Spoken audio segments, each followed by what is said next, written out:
Para aceptarnos tal cual somos, tenemos que aprender a mirarnos. El espejo. Para vernos un poco más. Y son temas corrientes, aquellas cuestiones vinculadas con las adicciones, aquellas cuestiones vinculadas con el delito. Mucho se habla de la necesidad de aumentar la seguridad, de disminuir los niveles de inseguridad, pero por supuesto la vulnerabilidad social tiene mucho que ver con todo esto. Y se presentó un libro esta semana en Tierra del Fuego, aquí en Ushuaia, y estamos con una de las protagonistas, de las constructoras de este libro que se llama Vulnerabilidad Social, Adicciones y Prácticas Delictivas, ¿no? Como una cosa también tiene que ver con la otra. Y para hablar del porqué de este libro, cuál es su contenido, cuál es su objetivo y un poco la realidad en la que se basa, está con nosotros aquí María Gabriela Innamorato. Es técnica en adicciones. ¿Cómo estás, María Gabriela? Muy bien, Edith. Muchas gracias por la invitación. Bueno, es un tema muy interesante, ¿no? Estamos también en plena campaña electoral. ¿Cuánto se habla de seguridad? ¿Cuánto se habla de vulnerabilidad? Y siempre tratando de buscarle cuál puede ser las herramientas, la solución, las posibles acciones, ¿no? a llevar adelante para evitar que esto siga creciendo. Concretamente, bueno, ¿cuál es el objetivo del libro? ¿Qué es lo que compila? ¿Cómo trabajaron? Bueno, mira, el libro tiene como objetivo echar luces en una problemática que es una problemática álgida, que si bien nos tiene en vilo a todos, es algo que no podemos tomar por arriba. Una de las cosas que nos sucede es que generalmente se asocia el tema del consumo con el delito. Este libro plantea que no existe una relación absolutamente directa y que es importante tener en cuenta cada una de las variables que cruzan ambas problemáticas. Nosotros tomamos vulnerabilidad social no como describir pobreza, claro, sino como las desventajas sociales a las que muchos de los jóvenes que hemos encuestado se enfrentan día a día. ¿Cuáles son las más comunes, por ejemplo, de esas vulnerabilidades? Por ejemplo, el abandono temprano en el trayecto escolar, el mundo del trabajo. Nosotros encontramos chicos que tienen hogares fragmentados, donde han sido víctimas de violencia, han abandonado el colegio a edades tempranas, un inicio precoz en el consumo de sustancias psicoactivas. Cada vez estamos viendo edades más tempranas. ¿Y eso se produce porque tienen más acceso? Mira, una de las cosas que... No hay una sola causa. Sí, por supuesto, pero siempre uno apunta a las más comunes. Existe mayor acceso a las sustancias. Hay también una suerte de permiso. Tomo alcohol, me emborracho, hago la previa y forma parte. Y se naturalizó también el consumo de otras sustancias, tanto, bueno, hablamos del alcohol, de los psicofármacos y de sustancias actualmente ilegales como marihuana. O sea, hay como un consenso en que no pasa nada y que está absolutamente naturalizado. Si a esto le sumamos que el abandono escolar, todo esto que te decía de la familia, del no acceso al trabajo, claro, al mundo del produce trabajo. El NI, ¿no? Bueno, está bastante discutido el tema de los NINI que de los que habla Margulis, sí, ¿no? A mí me parece muy interesante de Margulis. Él habla de una triple exclusión, ¿no? Entonces dice, de estos chicos que están excluidos del trabajo, de la vida escolar, de la propia esperanza de vida. ¿Qué queda para estos chicos? Se pregunta, claro, Margulis. Y dice, bueno, queda en la calle con todos los riesgos, con todas estas actitudes de riesgo, a la deriva, con pares como ellos también a la deriva. Sin motivaciones, sin proyectos, ¿no? Esa es fundamentalmente, esto dice, ¿no? Privados de la propia esperanza de vida. Claro. Creo que él describe claramente esto, bueno, Margulis forma parte del nuestro estudio exploratorio, de la primera etapa, que es una investigación bibliográfica. Hoy cuando dábamos la charla habíamos llevado una frase que eligió mi compañera Alejandra Acquaviva, también coautora, que es de Daniel Míguez, y él habla de esto de pibe chorro no se nace, se hace. Se hace. Es importante empezar a concientizar sobre esto, para que dejemos de hablar de políticas que son sanamente punibles y empecemos a hablar de qué podemos hacer con un chico que tiene 8, 10, 11, 12 años y está consumiendo y no va a la escuela y se involucra en prácticas delictivas. Es una pregunta que tiene que ver con las instituciones, con aquellos que tienen la responsabilidad de llevar adelante políticas públicas, pero también nos involucra a nosotros, los adultos, ¿no? Porque esos jóvenes están criados en un hogar donde hay un adulto que supuestamente es responsable de su formación, ¿no? ¿Qué ha pasado con esta generación de adultos que en definitiva se encuentra hoy con una generación de jóvenes en donde ocurren estas cuestiones y hay tanta vulnerabilidad, ¿no? Mira, es realmente un tema que nos toca a todos, porque bueno, hablamos de hogares tremendamente conflictivos en esta investigación con los actores que a nosotros nos ha tocado encuestar. Pero como vos decís, nos pasa a todos, donde encontramos que se han perdido las jerarquías familiares, que son importantes porque eso tiene que ver con el límite, con poner, y el límite y la norma que pareciera que ha caído en desuso, la norma es terapéutica. El cuidado, el límite, el no a tiempo es necesario, la contención, la escucha. Hoy hablábamos de cómo el celular invadió el hogar, y entonces estamos comiendo y cada uno con el celular y cada uno con un cercano que en realidad es lejano. Claro. Un prójimo que virtual. Se encuentra, claro, a 4 cuadras o 4 kilómetros o 400 muchas kilómetros. Relaciones virtuales y claro, pocas... y el que está acá al lado mío no, sí, porque yo estoy con el celular. Ahora, si yo como adulto tengo esa actitud, ¿qué le puedo pedir al joven, no? Yo creo porque nos pasa a nosotros. Mira, algo somos un reflejo. Que sí ha atravesado los 80, los 90 y el 2000 es esto, que es un problema de todos y que todos tenemos que involucrarnos en estas problemáticas. Claro. Y que hay que poder empezar a pensar en las pequeñas cosas para poder tener soluciones para los grandes problemas. Creo que pasa por este lugar y que, bueno, tal cual lo que vos planteás, Edith. Tiene que ver con el núcleo familiar, tiene que ver con reconstruir relaciones entre la familia y determinar nuevamente cuáles son los roles. Y ¿verdad? Tiene que ver también con las instituciones, con la capacidad, digamos, hay una socialización primaria que se va a vivir en familia y hay una socialización secundaria que se da en las instituciones. Entonces, ¿qué pasa con un pibe en la escuela que es un chico problemático, que consume, que es agresivo? Se transforma en un problema. Esto de ninguna manera intenta trasladarle el problema al docente. Así que el docente es alguien a quien tenemos que acompañar a la escuela en el proceso de formación que tiene. Pero también pasa con el trabajo. A ver, un pibe que se droga, que llega tarde, que no puede ser, no es incluido en el trabajo, entonces queda fuera del trabajo, fuera de la institución escolar, con un núcleo familiar problemático de alguna manera, en donde no ha podido él hablar o canalizar lo que necesitaba, por distintas situaciones que se viven en la familia. Bueno, nosotros esta investigación que estamos presentando ahora la hicimos en Buenos Aires, en Capital, y en primero, segundo y tercer cordón. Ahora ¿Cuánto tiempo les demandó este trabajo de investigación? Mira, en realidad nosotros hace 8 años que estamos haciendo esta investigación, que cuenta con 4 etapas. Una primera etapa es esta que comentábamos un poquito algunos autores, sí, que es un marco teórico, un estado de la cuestión.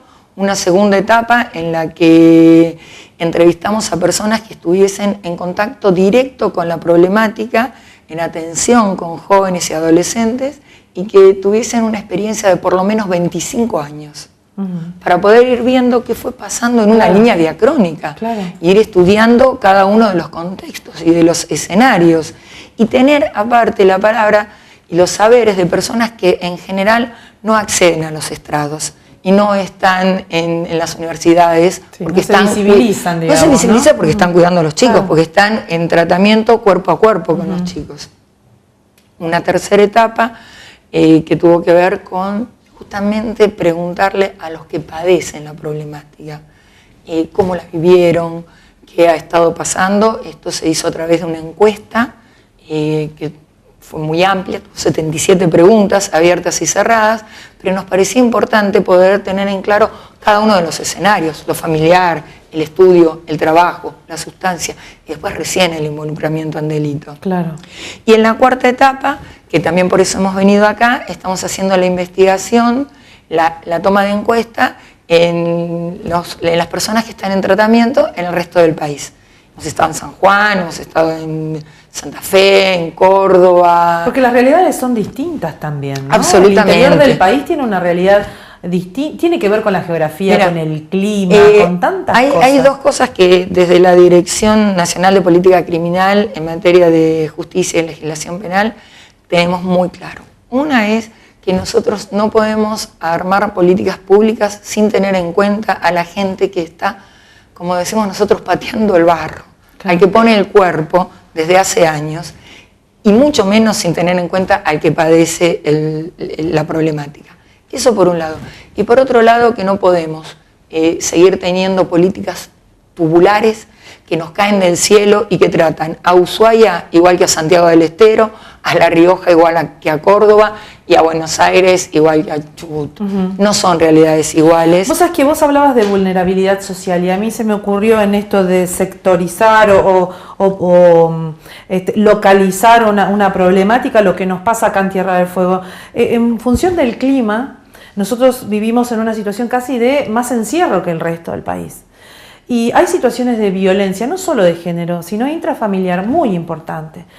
Y cuando uno habla con jueces, con gente que interviene en estas situaciones problemáticas, también te dicen que frente a un fin de semana largo, frente a esto del encierro largo, cara a cara, se producen mayores situaciones de violencia. Digo, si hablamos de vulnerabilidad y hablamos de violencia en el hogar, también estamos hablando de un factor determinante, ¿no? Para ese chico, para esa criatura. Mira, absolutamente. Nosotros Y realizamos... esa realidad capaz que no sea la misma, no sé, en Misiones, que debe ser otra, ¿no?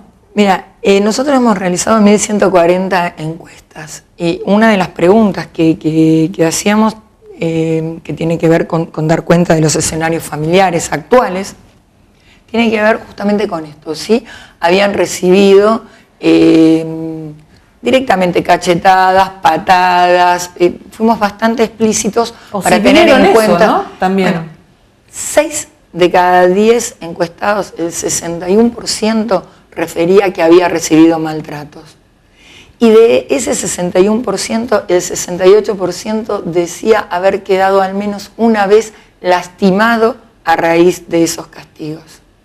Y cuando hacíamos otros cruces que tienen que ver con poder ver qué implicancia tenía esto del castigo, en el involucramiento en prácticas delictivas, los índices eran altísimos. Ahí sí, digamos, la violencia más También vinculada es al vulnerabilidad, delito. también es vulnerabilidad, ¿no? Se trata de un ser que está lastimado y que necesita políticas que sean absolutamente desde una mirada de promoción y protección de derechos, no políticas punibles. Alguien que ha sido lastimado no podemos seguir golpeándolo. Y además que tome con naturalidad que el modo de comunicarse sea la violencia. Sea la violencia. ¿No? Esa me parece que es también un tema. ¿Esto queda en una suerte de diagnóstico, de recopilación de información, o da también o facilita algún tipo de herramientas para intervenir?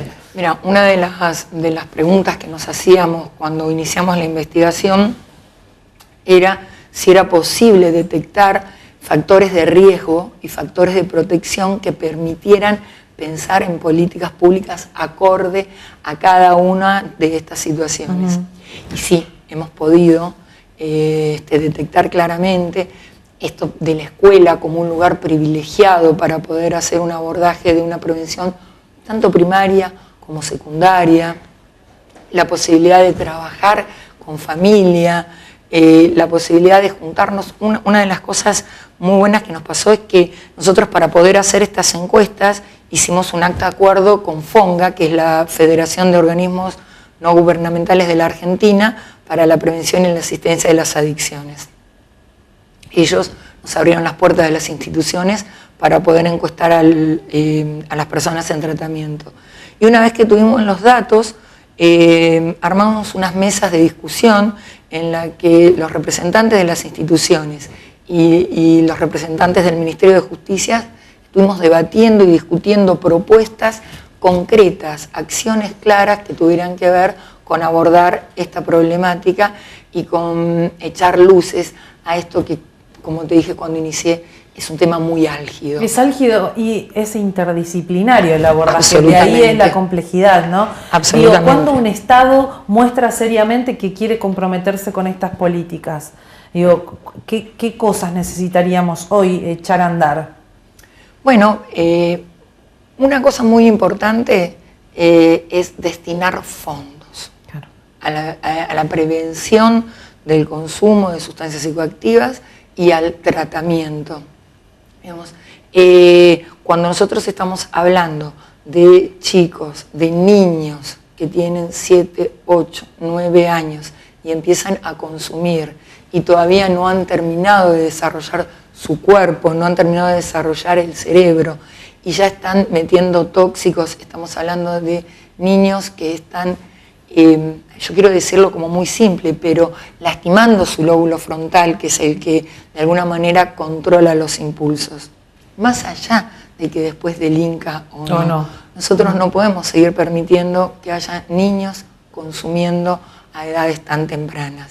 Es verdad que se consume en otros lugares, que también los profesionales, y hay muchas encuestas que ha hecho la CEDRONAR, el Observatorio Argentino de Drogas, tiene una encuesta que he hecho ahora hace muy poco sobre una población de estudiantes universitarios, donde también se dan estas situaciones, pero la realidad es que no es lo mismo un niño de 8 años que un adulto. No es lo mismo alguien que ha comido, que está abrigado, que tuvo mamá, papá, fue a la escuela y tiene un trabajo, que un pibe que está dando vueltas. Por ahí no es que está en la calle, porque la mayoría de los chicos encuestados han tenido su crianza con mamá y papá. No estaban en situación de calle, pero que sí permanecen muchas horas en la calle. Bueno, la verdad que es un tema interesantísimo, la verdad que también larguísimo de abordar, es muy interesante. Es cierto el tema de la prevención, pero también es cierto que frente a los hechos consumados lo que necesitamos es inversión en aquellas instituciones que atiendan a quienes tienen adicciones. Nosotros en Tierra del Fuego tenemos serios problemas con eso, realmente hay muy pocas instituciones y las que hay le han puesto mucho sacrificio para poder atenderlos.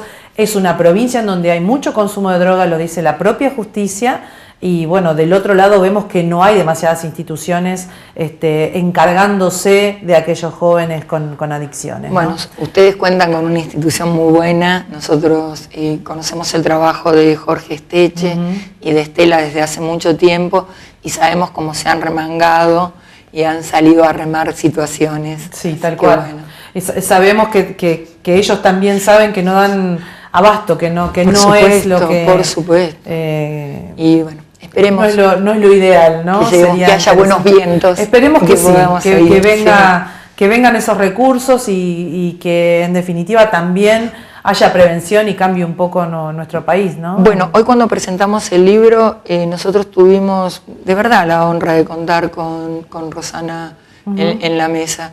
Y digo esto con conocimiento de causa porque sé que se ha interiorizado en la problemática, que ha estado con ellos y que aparte el hecho de que la gente que está a cargo de tomar decisiones que tienen que ver con políticas públicas en esta materia se interiorice, escuche, tome el libro, lo lea, es importantísimo profundizar en estos temas. Con el aporte de conocimientos, ¿no? De lo que nos pasa concretamente. Mariela Gabriela, bueno, muchísimas gracias, un gusto de haberte tenido. Así que, bueno, hablamos de vulnerabilidad social, adicciones y prácticas delictivas. Un trabajo de investigación que lleva mucho tiempo, que ha sido presentado en nuestra provincia y que también tiene una etapa de trabajo en distintas provincias del interior del país. Gracias por haber venido. Gracias a vos. Pausa y enseguida estamos con ustedes. El espejo. El espejo.